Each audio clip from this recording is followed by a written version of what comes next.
अब त बुध हेड मास्टर के साईं जी दां ॾियूंसि छा। वञी ॻाल्हि ॿुध, हलाई थो पर साईं खे तूं चइजां, सही आ? सही आ, बस तूं रुगो मूंसां गॾु हल ऑफिस ताणी। हल ईअं बि सही आ। साईं हेड मास्टर अस्सलाम वालेकुम। वालेकुम अस्सलाम। अच वेह। साईं शिराज असांखे कुछ पढ़ाई कोन थो, रुगो हवाला थो काटे। ईअं थी ही नथो सघे। अड़े साईं शिराज खे सॾु करायो। हनी यको अलाए काॾे हलियो वियो। मां बि यको ऑफिस जे ॿाहिरां बी नेठ हलियो। साईं हेड मास्टर खे दां ॾई आई साईं शिराज जी।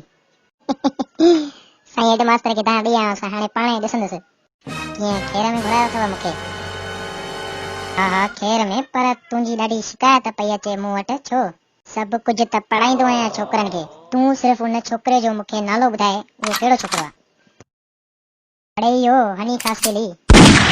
हा बच्चा, ॾियाल वाल हेड मास्टर खे मुंहिंजी दां ॾई आहीं तूं। साईं मां त इहो चवण वियोमांसि त तव्हां केॾो भलो पढ़ाईंदा असांखे। बस बस, मूंखे ख़बर आहे उस्ताद सां उस्तादी न कर।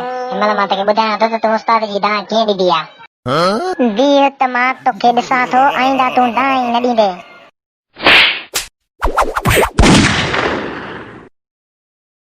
साईं शीरूअ मूंखे अहिड़ो कुटियो आहे जीअं बुढ़ो कुटे ॿारनि खे। जल दब